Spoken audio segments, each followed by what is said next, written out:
শুভ সকাল বন্ধুরা। সেজেগুজে বলবো না, কি ঘর মাখতে অবস্থা বুঝতেই পারছো। সিঁদুরে মেয়ে গলে গলে এখান দিয়ে পড়ছে। টিপ পড়া তো দূরের থাক, বেরিয়েছি। গরম বলে তো বেরোই না, এত সত্যি মানে মারাত্মক গরম, বলার কিছু নেই। তার মধ্যে যাচ্ছি আজকে একটুখানি, প্রথমে যাব লেক কালীবাড়ি, তারপরে অনেক দিন হয়ে গেছে যাবো যাবো করে না যাওয়া হচ্ছে না। আজকে যখন বেরোবো ঠিক করেছি আগে একটু মাকে প্রণাম করে আসবো। সেই অপারেশনের সময় ঠিক করেছিলাম যে মার কাছে যাব, যাওয়া হয়ে ওঠেনি।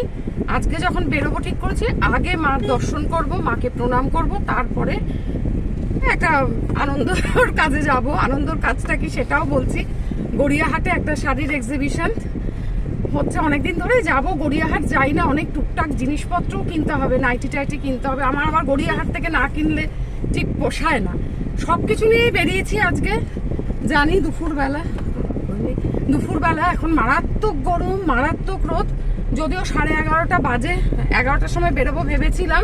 তা যত তাড়াতাড়ি পারি কাজ টাজ সেরে মানে বাড়িতে আসবো, এসে রেস্ট নিয়ে আজকে রাতে আবার একটা নেমন্তন্ন, দিদির বিবাহবার্ষিকী 8ই জুন। বেরোনোর আগে আমি যে ভালো টাইমে ফোন করেছিস, যাচ্ছি গড়িয়াহাটে। তা বিবাহবার্ষিকী, তা ওই 6 বালিগঞ্জ প্লেস সল্ট লেকে, ওটায় খাওয়া দাওয়ার আয়োজন করেছে। বাংলা ভাষায় পার্টি না ইংলিশ ভাষায় পার্টি আর কি। যাই হোক, খাওয়া দাওয়াটা তো হয়ে যাবে, রাতের বেলা চিন্তা করতে হবে না, এবেলায় রান্না বান্না আছে। আর আমি বললাম ভালোই হয়েছে, সকালবেলা যাচ্ছি যখন এখন গড়িয়াহাটে, গিফটের ব্যাপারেও চিন্তা করতে হচ্ছে না। সব তোমাদের দেখাবো, রাতের বেলার আনন্দটা কি করি সেটাও তোমাদের সঙ্গে শেয়ার করব। এখন চলো শাড়ির এক্সিবিশনে যদি যেতে পারি নিশ্চয়ই তোমাদের সাথে সেটা শেয়ার করব, তোমাদেরকে দেখাবো। ফেসবুকে ওদের এত লাইভ দেখে আমার আবার অনলাইনে না কিনতে খুব ভয় লাগে, পাল্টানো যায় না। তারপর কালারটা তো ক্যামেরায় অনেক সময় এক এক রকম এক একটা আসে। তা হচ্ছে যখন যাই, দেখি কতক্ষণে গিয়ে পৌঁছাই। আগে মায়ের মন্দিরে যাব, কেমন? চলো। আমার কর্তা এই লেক গার্ডেন্সের এদিকটায় আসার সময় যত গলি গলি তস্য গলি এগুলো দিয়ে আসবে। কেন গো? বলে কি সিগন্যালগুলো কম থাকে। ভালো লাগে না আমার এরকম ঘুরে ঘুরে ঘুরে ঘুরে, দেখো কি বলা যায় একে। আর কত গলি, মানে এখানটা আসলে পরে আমি কালি ওকে বলি গলি গলি গলি গলি দিয়ে চলছে। আসলে না এই রুটটা ছিল আমার কর্তার অফিস যাওয়ার রুট। এইখানে আসলে ও কিরকম যেন হয়ে যায়। এটা বোধহয় সবারই হয়। আমরা যেমন ঘরে বসে থাকি, চাকরি বাকরি করিনি, বাড়ির গলিটা দেখলে খুব ভালো লাগে, বাপের বাড়ি যেতে ভালো লাগে, রাস্তাটা ভালো লাগে। সেরকম যারা চাকরি বাকরি করে তাদের চাকরিস্থলটা থেকে যখন তারা অবসর নেয়, তারপর ওখান দিয়ে গেলে পরে কিন্তু মনের মধ্যে আমি দেখেছি একটা হয় ওদের। তোমাদের দেখাচ্ছি কোথায় আসতেন উনি, মন একেবারে মুখ করছে, বলছে কতদিন বাদে এই রাস্তাটা দিয়ে আসছি। এটা হয়। আর ওদের অফিসে না একটা দিকে ভালো ছিল এতদিন, এখন আবার হচ্ছে না। 1 বছর ধরে দেখছি ভীষণ খাওয়া দাওয়া, সবাইকে ডাকা এ করা, এগুলো ছিল। এখন এগুলো আর সেরকম একটা দেখছি না। তা তখন সবার সাথে দেখা হতো, গল্প হতো, সবার সাথে সবার যোগাযোগ তো নিশ্চয়ই আছেই। যাই হোক, এখানটা দিয়ে যখনই যাই দেখি মুখ চোখগুলো একটু কিরকম হয়ে যায়। তোমাদের দেখাবো কোন জায়গাটায়। স্মৃতিচারণ করছে আরেকজন, কোন এটিএম থেকে টাকা তুলতো, কতবার এসেছে, চলে আসছে। এই যে এক্সাইটেড দেখাচ্ছি সামনের দিকে তাকিয়ে। বাবা এই তো এবারেই টাওয়ারটা দেখা যাবে। ওই যে টাওয়ার, কোথায় মাঝে মাঝে আসতো, গাড়ি কোথায় কোথায় রাখতো। তোমাদের বলে রাখি, এটা লেক গার্ডেন্স তো, গলফ গ্রিন, সরি এটা গলফ গ্রিন, লেক গার্ডেন্স না। এই যে বাসগুলোর গায়ে লেখা গলফ গ্রিন। গাছপালায় মোড়া কিন্তু না গলফ গ্রিনটা, সবুজে সবুজ এখনো। হ্যাঁ, এই যে চলে আসলো তার অফিস।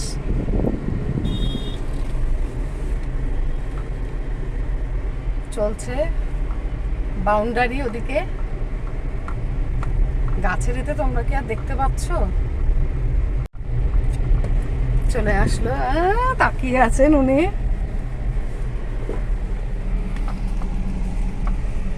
গেট আর আসতে করো না। চলে আসলাম লেক কালীবাড়িতে, মায়ের মন্দিরে, সাদান এভিনিউয়ে। এসেই না চোখ মানে একদম ফিরাতে পারছি না। মাকে যে কি সুন্দর দেখতে লাগছে কি বলবো। হলুদ রঙের একটা বেনারসি পরিয়েছেন, মানে রূপ ফেটে পড়ছে। আর এই মন্দিরে আসলে না মন একেবারে অন্যরকম হয়ে যায়, যেতে ইচ্ছে করে না। ভালো করে প্রণাম করলাম। আর এখানে পুজো এত সুন্দর করে দেন কি বলবো। আর এই পাশেই বড় মন্দিরে মা ধূমাবতী মার মন্দির, মা বগলামুখী মার মন্দির আর মা সন্তোষী মাতার মন্দির আছে, সেখানেও প্রণাম করলাম। মানে বিরাট বড় মন্দির তৈরি হচ্ছে। আর এখানে মানে কি বলতো, যেতে ইচ্ছে করে না, মনে হয় কি আরেকটু বসি। আর আমার এখানে এত মনটা নেই। আমাদের এসেছি গড়িয়াহাটের মোড়ে, ওই পারটায় আমরা গাড়িটা রাখি, সামনেই এক্সিবিশন যেটা হচ্ছে। দেখলেই মনটা ভালো হয়ে যায়। ইস, কতদিন যে মানে মনের সুখে হাঁটি না এখানে। বালিগঞ্জ নিউ মার্কেট, ছেলেদের নিয়ে যখন স্কুলে আসতাম এই মন্দিরে এসে প্রণাম করতাম সব সময়। করে আসলাম আমি, হাজব্যান্ড গেছে এখন। আমি প্রণাম করে এসেছি। খুব সুন্দর ঠাকুরের মূর্তি। কোনো এক্সিবিশনে এরকম অবস্থা দেখিনি যে ঢুকতে পারিনি। হ্যাঁ, সত্যিই তাই। দেখো এত ভিড়, এত গরম, তার মধ্যেও কিন্তু আমরা পারি, তাই না? মানে আমাদের মেয়েদের কত উৎসাহ শাড়ির ব্যাপারে এর থেকেই বোঝা যায়।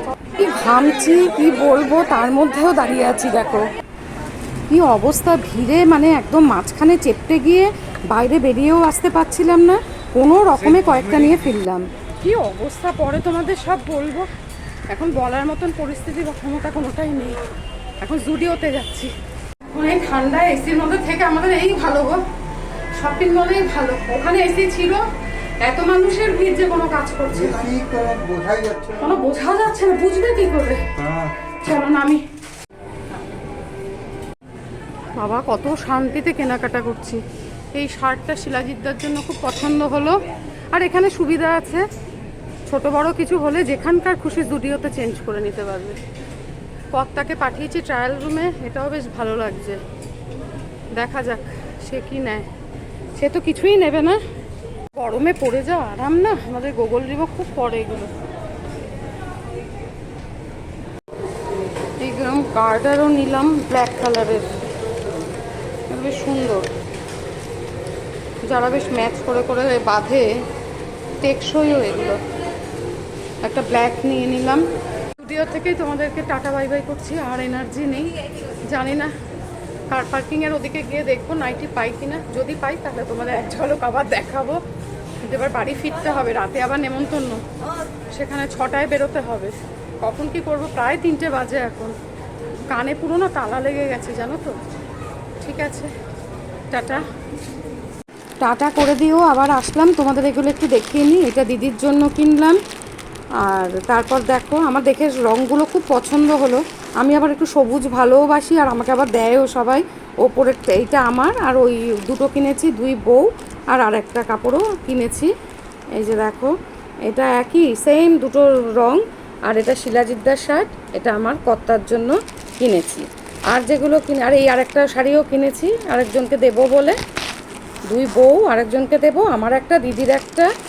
আর এই নাইটিগুলো কিনেছি, তখন মোবাইল আর বার করতে পারেনি গো। এই 3টে নাইটি কিনে আনলাম। টাটা।